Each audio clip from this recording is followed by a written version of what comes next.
ก็คือว่าเอาเลยโสดอยู่แล้วเสืออยู่แล้วเสือ100%ก็บ่ได้เลือกได้หลายคนลมถึกปากถึกคอกันก็คือเว้ากันถึกใจกันก็บ่ได้ยากเนาะอายุเท่าใดจังเฮาแม่นบ่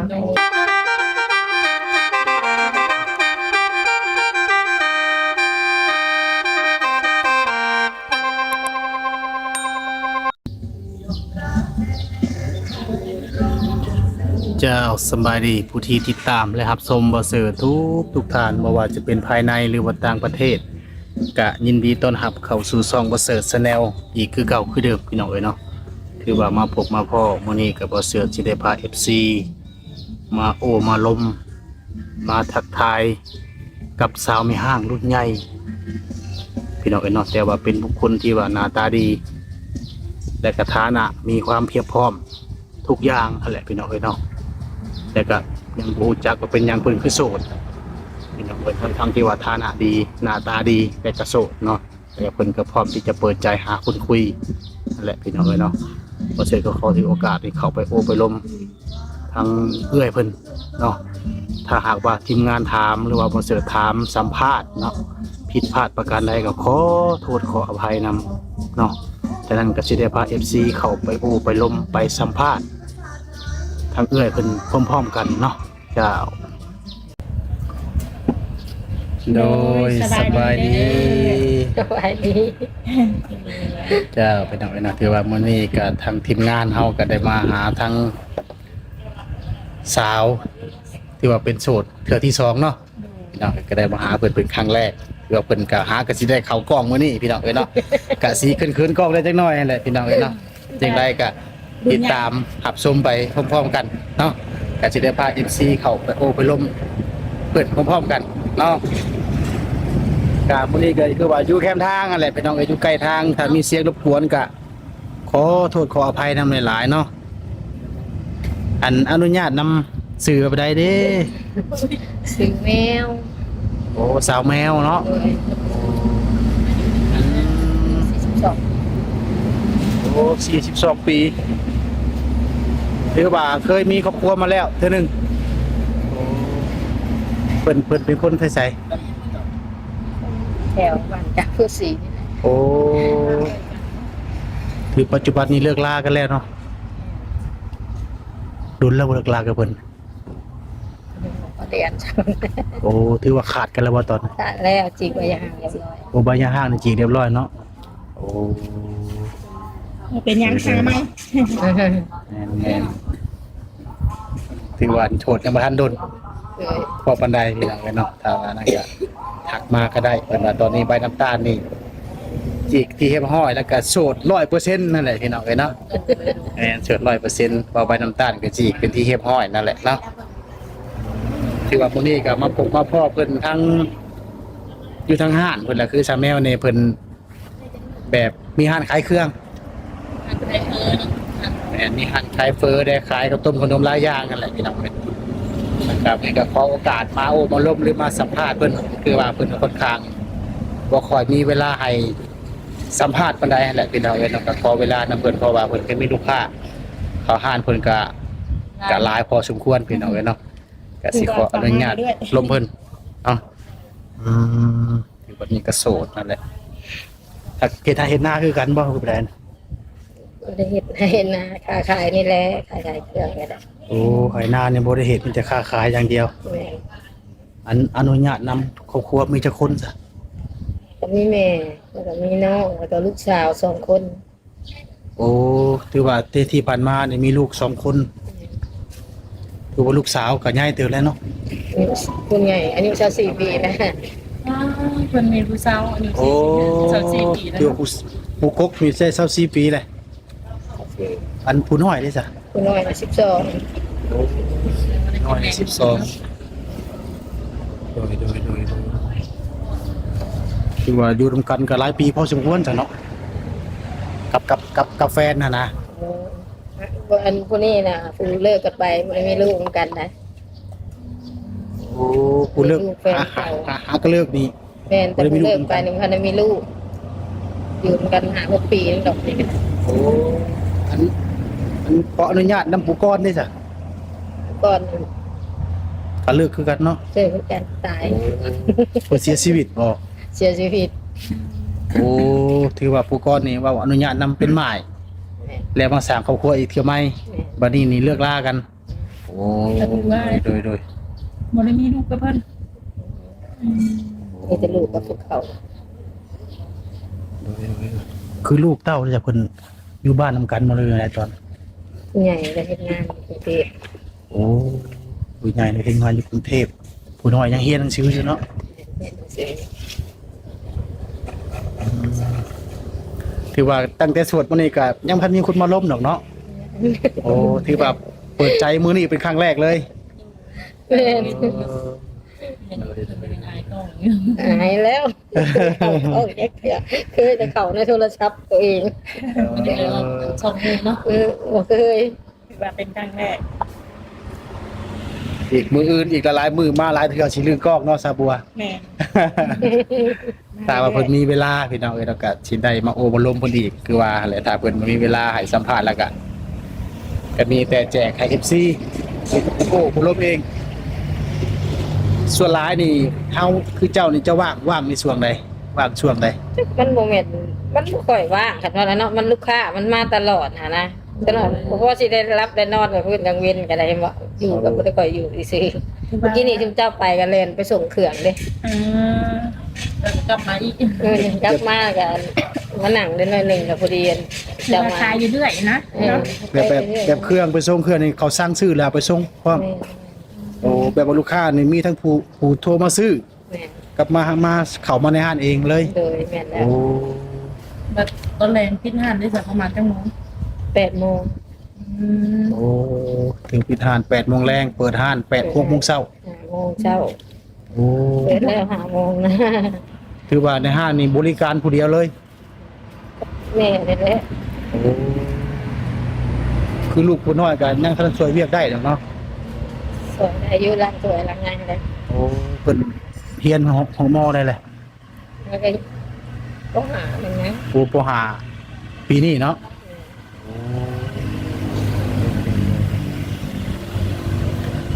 คือถ้ามี FC สนใจจะร่วมจะคุยได้สักกะแนวใดเนี่ย ชักเข้ามาได้บ่ ก็ได้เป็นยังเสิร์ฟอยู่เนาะบ่ได้ ถือว่ายินดีต้อนรับเนาะ โดย โอ้ทักเข้ามาได้เพราะว่าตอนนี้นี่ก็คือว่าออเลโสดอยู่แล้ว เสิร์ฟอยู่แล้วเสิร์ฟ100% เป็นสิ่งเนาะส่วนติดสอง บอกว่าจะเป็น FC ทางช่องใดเนาะถ้ามีความสนใจก็ทักมากะ โดย ยินดีต้อนรับ ถ้าทักมาเพิ่นก็ถ้าว่างเพิ่นจะยินตอบเนาะเพราะว่าเราเป็นอันนี้ก็พร้อมแจกทั้งแจกเพิ่นก็พร้อมแจกตัวก็เห็นก็คือหมู่แหละ คือว่ากลางเว้นนี่ถ้าว่าคุยกับบ่สะดวกคุยบ่ได้โทรศัพท์เนาะส่วนหลายจะเป็นกลางคืนก็คือว่ากลางเว้นเฮาต้องได้ขายเครื่อง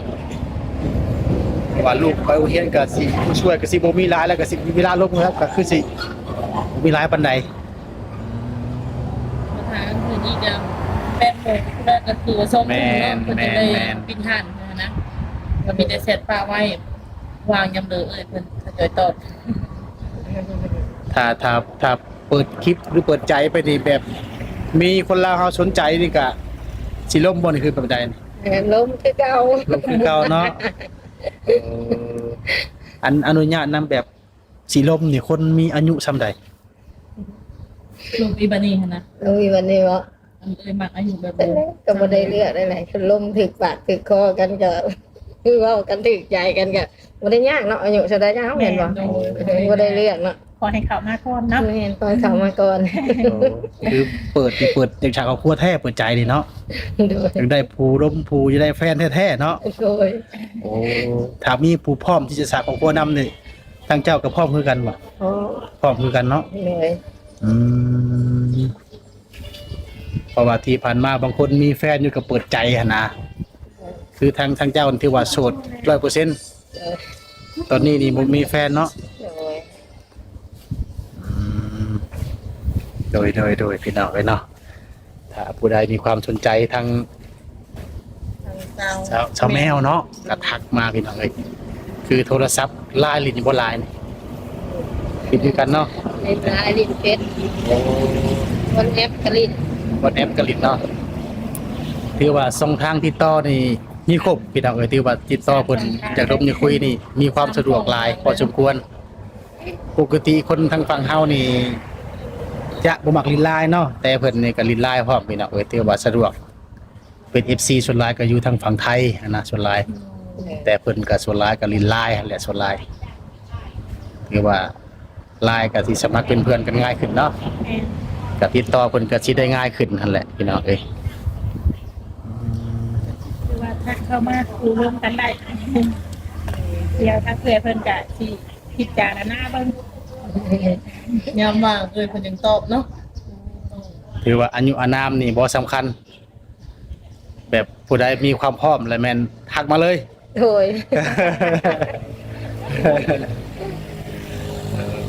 บางเทื่อ FC นี่กังวลว่าย่านสาวลาวนี่เปิดใจแบบบ่เปิดแท้นะ เอามันก็ต้องคุยกันก่อนเนาะตอนนั้นเนาะแม่นบ่ล่ะ โอ้ ต้องคุยกันก่อน เราตกลงกันไว้โพดกะบางทีเนาะเอาอีกอย่างเฮาก็เป็นแม่ยางแม่ยิ่งแน่ความเสียใจ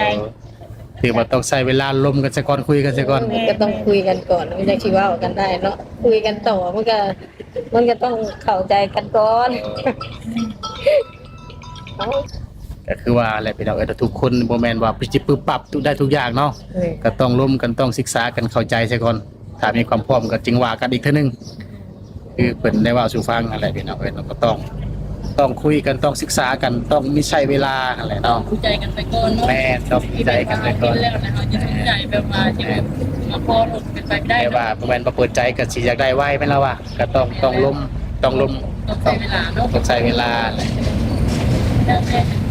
แต่บางคนก็เขาอภัยกระซ่าเนาะ แม่น บางคนก็มีช่องปิดและความมีใจกันไป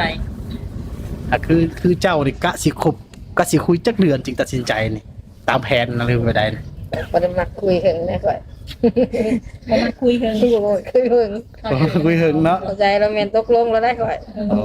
ถือว่าตกลงแบบตาไหนมาคุยกันทางผู้ใหญ่เลยเนาะเออ โดย คือจังรักก็คืออยู่กับแม่เนาะคือเป็นพ่อขอโทษคือทั้งพ่อจะเสียชีวิตแล้วบ่ แม่นเสียชีวิตแล้ว โอ้คือลูกสาวผู้ใหญ่กับทางสร้างครอบครัวเราอะโอ้สร้างครอบครัวแล้วเนาะ เช้าก็ได้ได้ลูกหนึ่งได้หลานแล้วนะ โอ้ถือว่ายังเป็นเมตู้แล้วเนาะ เป็นตู้แล้ว เลยพี่น้องเอ้ยถือว่าลูกสาวผู้กุ๊กก็สร้างครอบครัวแล้วได้ลูกเคยแล้วแหละพี่น้องเอ้ยเนาะถือว่าแบบว่าความยุ่งยากอาจจะมีหน่อยเนาะสาวบัวเนาะถือว่าลูกเต้าเพิ่นก็ใหญ่หมดแล้วโดยอักไปอยู่บ้านผัวเพิ่นบ่ได้ไปได้ลูกสาว ก็อยู่น้ำแม่แหละแต่ก็ไปทำงานนะไปงานหาเงินอยู่ไกล แบบคือได้ลูกกับไปเลี้ยงนำเลยบ่ คนบ้านคนแมว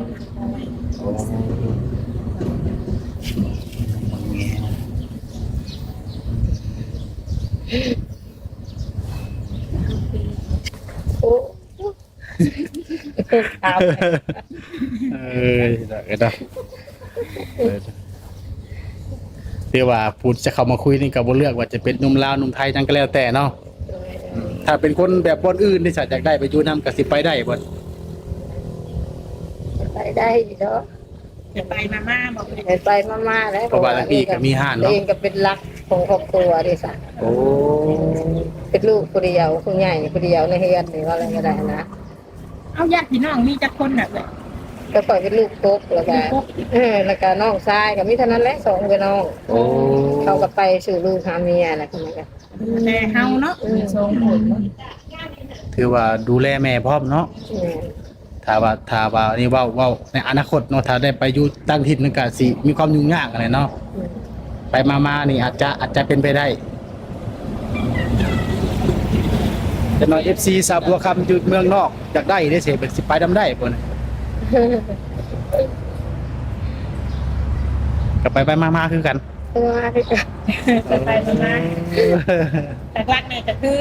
อยากอยู่นี่ได้ทั้งเลยเนาะเพราะว่าเพื่อนเพิ่นก็แตกกันทางได้ค่ะขายก็สะดวกสบายเนาะ แต่ว่าเขาไปซื้อบทอื่นนี่โอ้ยแพงไหมทานไงแบบ จะได้คือเครื่องขายเฮาหลายๆอยู่นำหาดนี่แบบสั่งมาบ่หรือว่าไปซื้อเองในตลาดบ่ได้บ่ ซื้อ ได้ เองนะ ไปซื้อเองเนาะคิดว่าคือเครื่องตัวนี้เบิดแล้วสั่งมาเพิ่นมาส่ง ขี่รถ มัน รถจักร เบิด เอาบ่ เบิดหลายๆก็ต้องไปสวรรค์ แค่ว่าแบบ ตลาดเย็นๆเนาะ คือเครื่องเฮาเบิดได้โทรสั่งแบบ เครื่อง ขาประจำ เบิด แม่น ก็ เนาะ เอารถใหญ่ขัดเครื่องเล็กหน่อยก็ตลาดคิดรถจักร รถคือขี่รถใหญ่นี่แบบเอื้อยขับเองเลยบ่แบบขับรถเก่งได้นี่ แม่น นมเนาะแต่ว่าเข้ามากะหายห่วงทั้งเอื้อยเพิ่นขับรถใหญ่เป็นเด้ ไปซื้อเรือก็สะดวกเนาะ แม่ ๆหรือว่าเป็นบุคคลที่ขับรถเป็น แม่ เลยโอ้จะคิดว่าแบบเครื่องเบิดแต่สร้างมาบ่แม่นเนาะต้องไปซื้อเอง ซื้อเอง ถือว่าทุกอย่างเฮ็ดเองหมดเลยโอ้ เป็นหลักเสร็จแล้วชาวหลัก โอ้เป็นเสาหลักในครอบครัวเลยเนาะ นี่ รถใหญ่นี่ก็เป็นของเอื้อยเองเนาะหรือว่าของลูก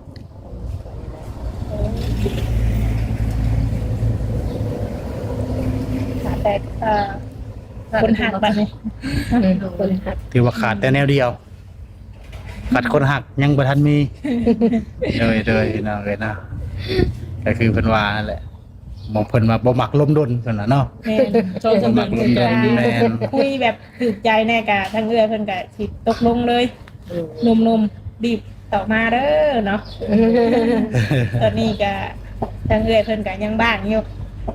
ยังบ่มีไผเนาะเอื้อยเนาะ มีใครเข้ามาจับจอง ซิงซิง ปฏิบัติจะได้กินก็ มาได้ซะ ไม่ทำไปจะได้ โอเคเนาะจ้ะเนาะ อันก็ขอขอบอกขอบใจทั้งเอื้อยเพิ่นที่ว่าสละเวลาให้ทางทีมงานมาโอมาลบหรือมาสัมภาษณ์แหละเนาะ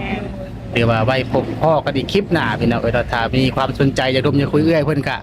ทักมาทางทีมงานพี่น้องเอ้ยก็สิได้แจก เฮ็ดแจกลาย เพจแจกลายเอื้อยเพิ่นให้แล้วก็ลมกันพี่น้องลมกันเองเนาะชาวบัวเนาะ แม่นลงกับเอื้อยเพิ่นกะ แม่น คงสิบ่เสียเวลาหรอกเพราะว่า แม่น ทั้งเอื้อยเพิ่นกะมีโดดเนาะลมบ่อยากอันลนเนาะเอื้อยเนาะ แม่นเอื้อยเพิ่น ถ้า ก็ ว่า ว่า ถูกใจอีหยังกะตกลง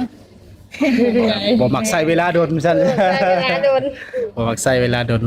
ซะโอเคเนาะ โดยสบายดี สบายดี เด้อ